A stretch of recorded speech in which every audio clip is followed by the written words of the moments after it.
Baik,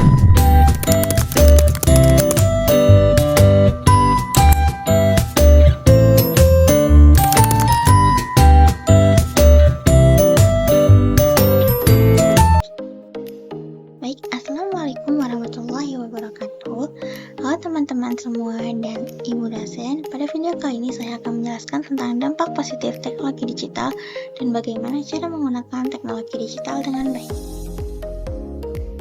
Sebelum itu, izinkan saya memperkenalkan diri terlebih dahulu. Nama saya Putri Korata Ayun dengan NIM 24010404148. Saya mahasiswa bimbingan dan konseling semester 3. Yang pertama, what is digital literacy? Nah, digital literacy adalah teknologi yang bekerja menggunakan perangkat-perangkat elektronik. Contohnya seperti HP, laptop, komputer, maupun internet. Nah, kegunaannya untuk apa sih? Kegunaan dari literasi digital ini untuk memproses informasi dengan cepat dan akurat.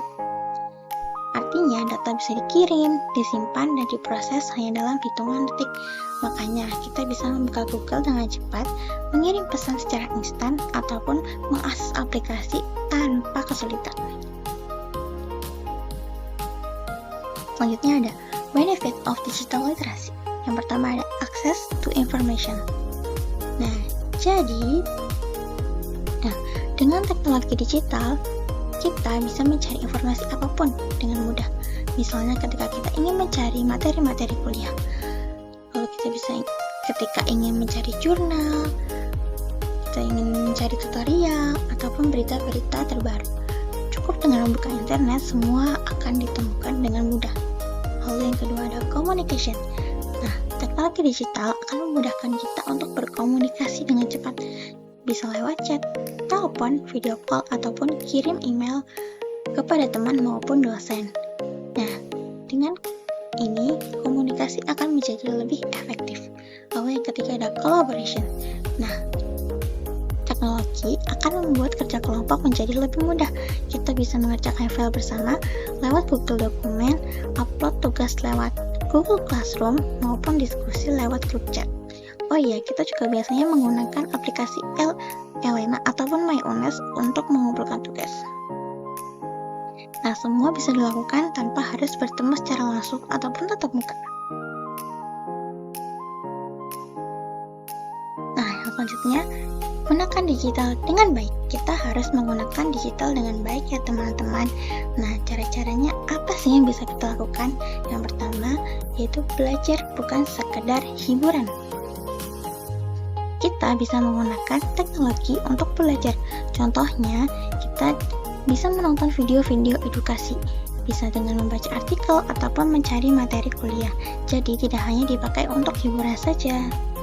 Lalu yang kedua, aplikasi pendukung.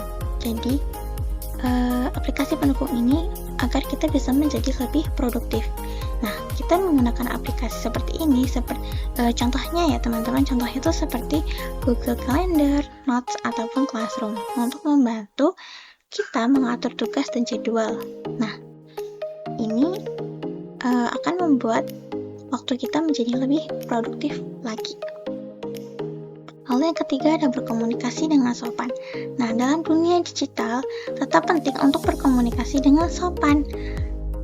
Gunakan bahasa yang baik ketika kita sedang membaca dosen ataupun berdiskusi kepada teman kita di dalam grup. Lalu yang keempat yaitu membantu orang lain. Nah, ingat, digital ini juga bisa dimanfaatkan untuk membantu orang lain. Misalnya, ketika kita ingin membagikan informasi-informasi yang penting. Contohnya ketika kita ingin memberikan materi ataupun membantu teman mencari sumber belajar yang tepat. Lalu yang terakhir, secukupnya dan seimbang. Nah, jadi walaupun teknologi digital itu berguna, kita tetap harus digunakan secukupnya. Jangan terlalu berlebihan agar kita tetap seimbang antara waktu online dan aktivitas-aktivitas yang lainnya. Nah, ini adalah salah satu contoh penggunaan literasi digital dengan baik. Kan kita biasanya menggunakan aplikasi MyUnes untuk mengumpulkan tugas, ataupun kita mencari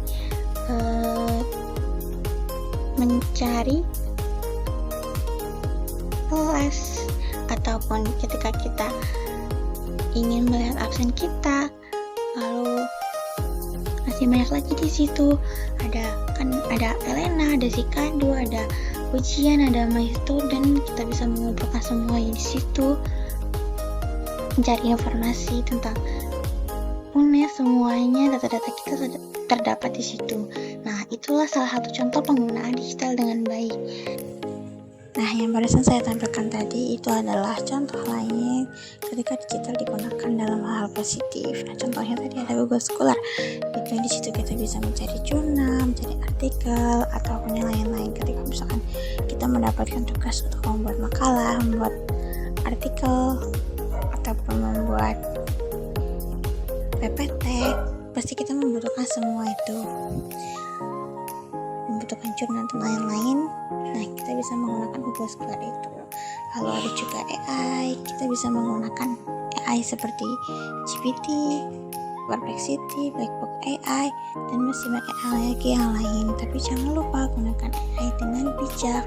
Jangan semua yang kita inginkan kita serahkan kepada AI gitu.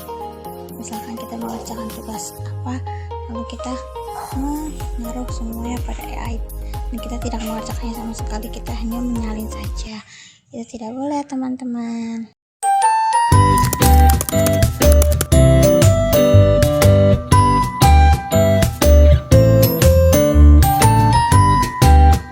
Saja dari saya, mohon maaf apabila ada kesalahan dan kekurangan. Terima kasih untuk yang telah menonton.